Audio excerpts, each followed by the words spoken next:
бөмбөг 3 тоглогч. За энэ бол хязгааргүй боломж 3-9-3 гэсэн бөмбөг талаар ярилцдаг 3-3 подкаст маань энэхүү 6 дахь дугаараараа эргээд уулзж байна.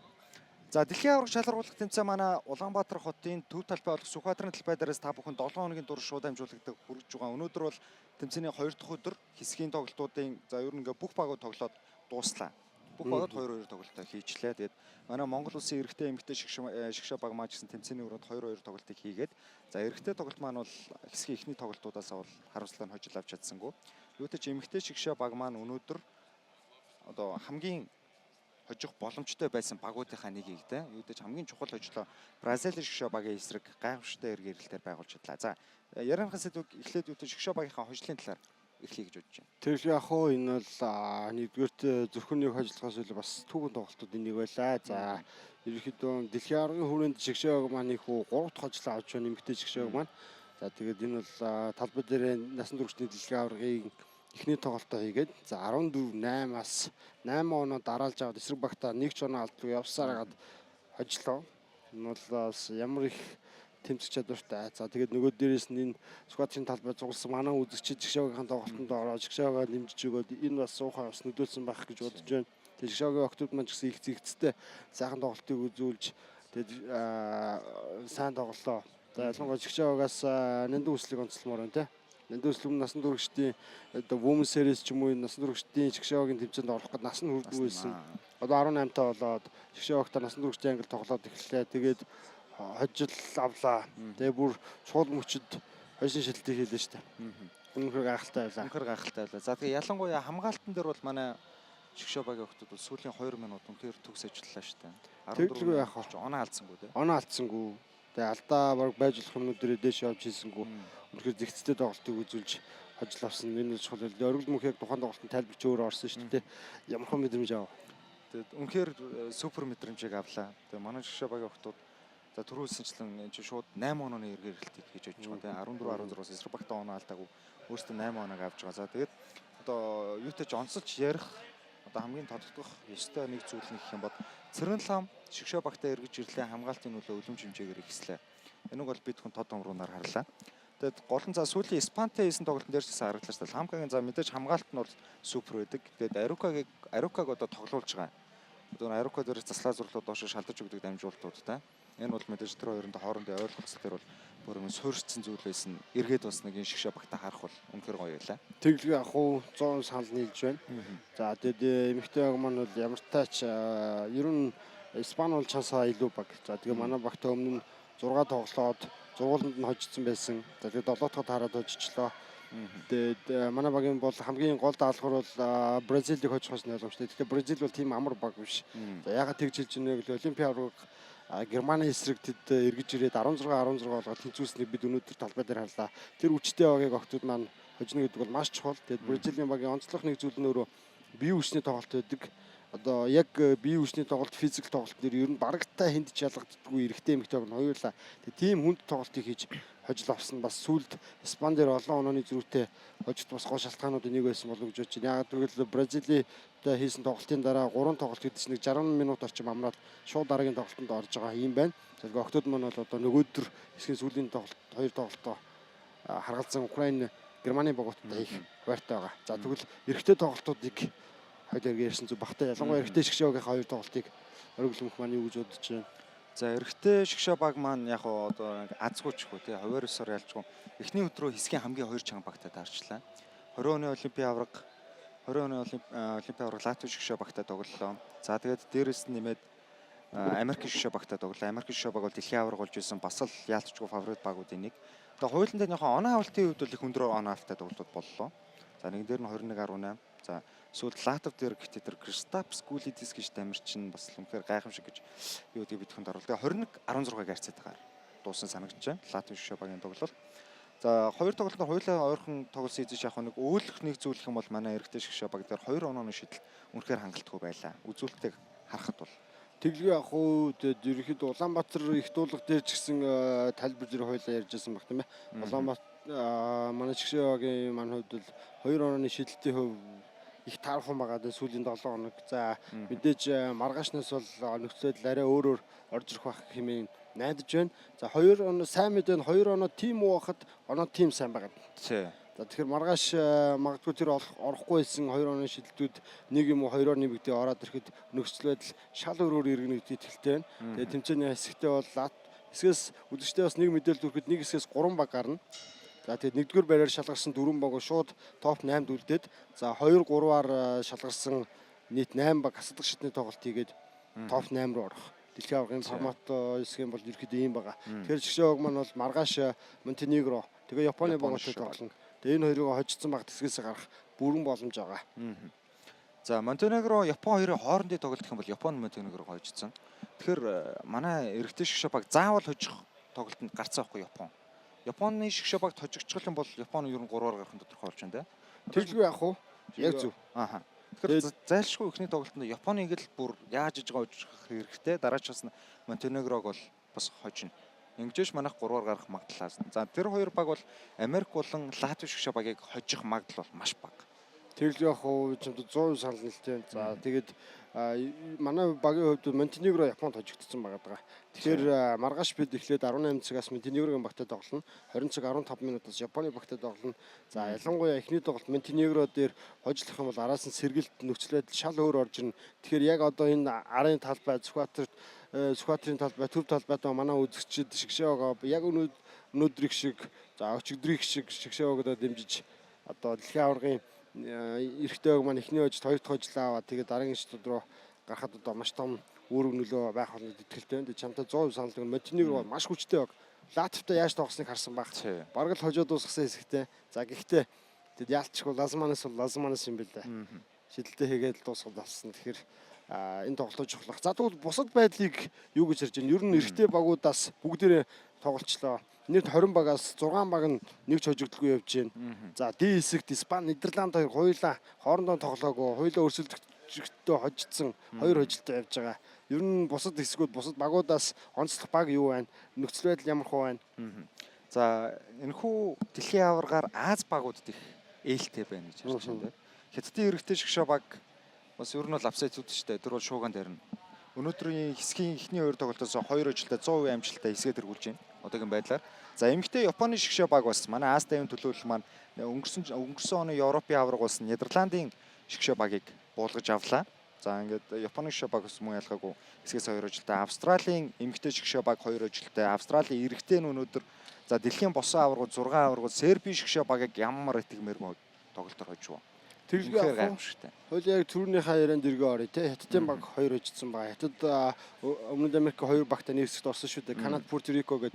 Тэгээ хоёулыг нь хожигдсон. За одоо Хятадын баг бол нөгөөдөр Австри, Францын багуудтай тоглоно. Одоо ерөөхдөө энэ хоёрыг хожигдсон гэдэг чинь хэсгээс гарах магадлал Хятадын нэлээд өндөр болчихлоо. За Японы багийг бол түрүү онцолж ижсэн. Японы эмэгтэй шгшээ өнөөдөр үнэхээр гайхалтай байлаа шүү дээ. Тэглээ. Нидерландыг хожигдсон 21-16-аар. Тэгээ араас нь Чилиг хожичлоо. Тэгээд Японы энэ сагсан бөмбөг яг өөрсдийнх нь зохион байгуулалттай өөрсдөндөө байж болох тоон магадлалаар хамгийн өндөр хожих магадлалтай сагсан бөмбөгийг тоглож чадж जैन тэр хэд бол олмоор хожиж чадлаа. Гайхамшигтай байлаа. Тэглгүй яах вэ? За дараагийн түрүүний чиний яриаг дассан дуучлаарай. Сербийн баг.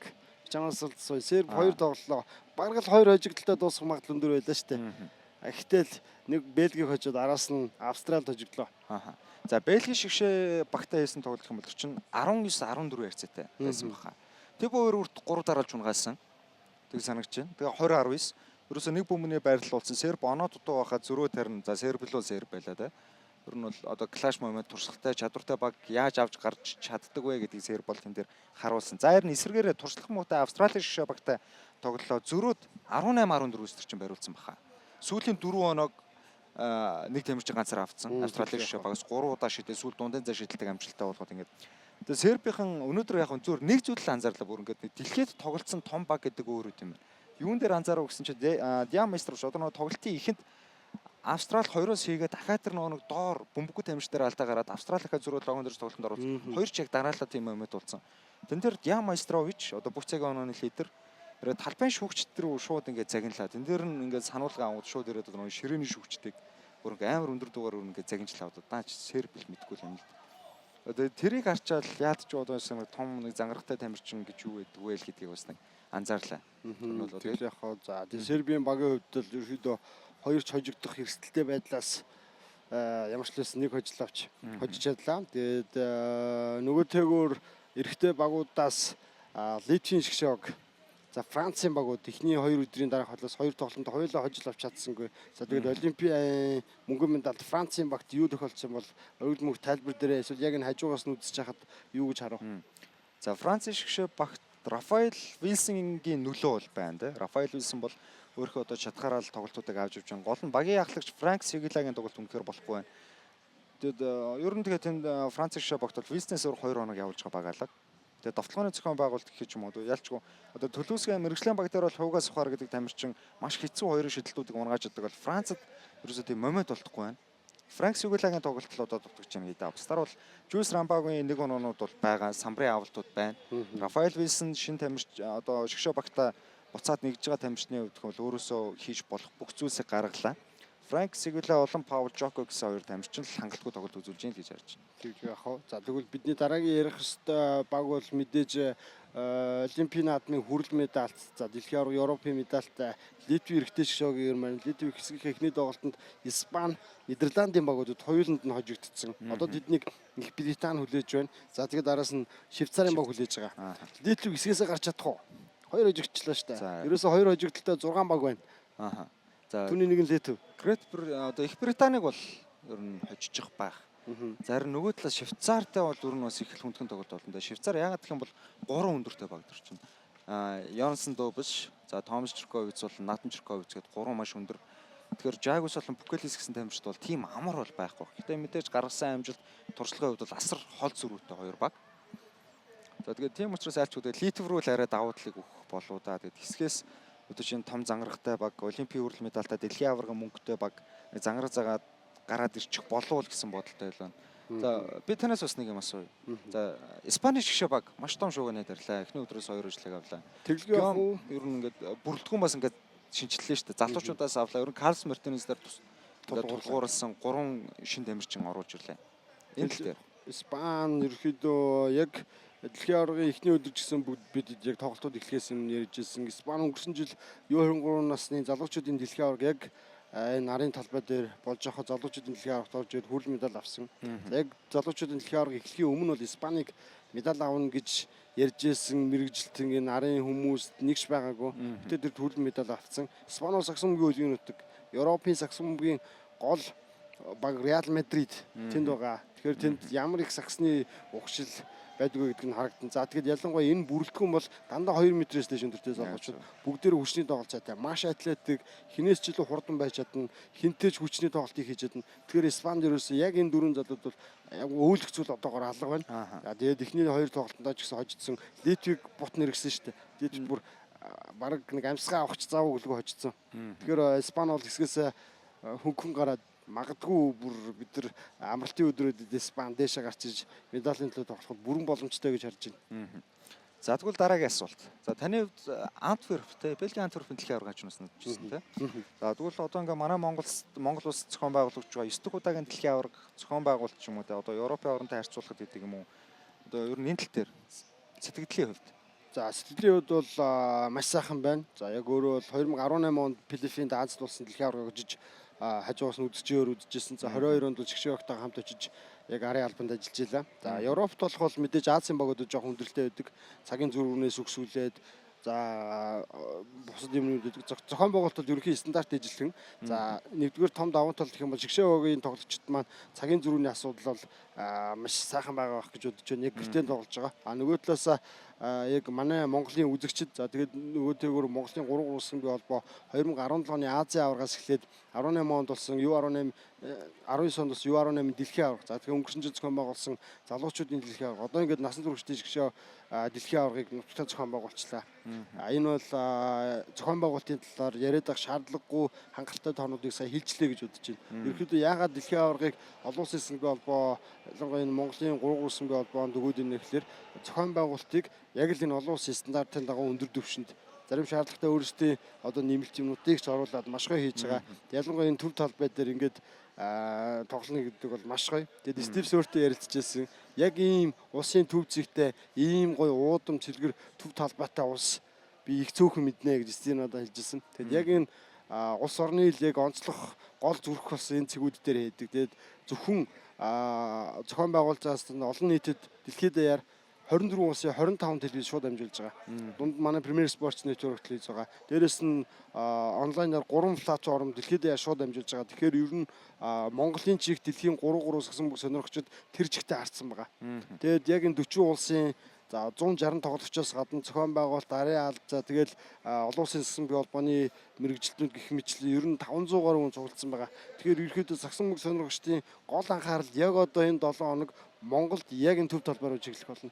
Тэрүүгээрээ л маш онцлогтой. Тэгээд нөгөө талаас маш сайхан багтан байна. За дараагийн асуулт. Манай үзэгчдээс юм нэг одоо яг сошиал ертөнцийг ажиглахад ч тэр юм нэг зүйл байгаа. Манай эрэгтэй эмэгтэй шгшээ баг хуйлаа маш чанга хэсэг рүү орчлоо гэдэг юм яриа байна. Таны хувьд хэм бол энэ хэсгийн хуваарлал дээр үхлийн хэсэг гэж алийг хэлэх үү?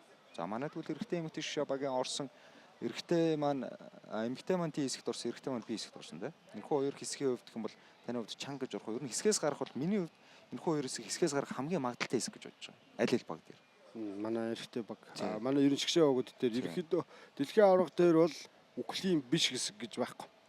Бүх ТV-ийн аваргууд ирж байгаа. Тэгээд чансаагаараа бүх топууд ирж байгаа. Өнгөрсөн дэлхийн аваргын медальтууд ирж байгаа. Тэгэхээр энэ бол ерөөсөө одоо энэ сайн энэ сул гэдэг юм ерөөсөө огт байхгүй. Энэ 20 баг бүгдээрээ юу ч хийж магадгүй.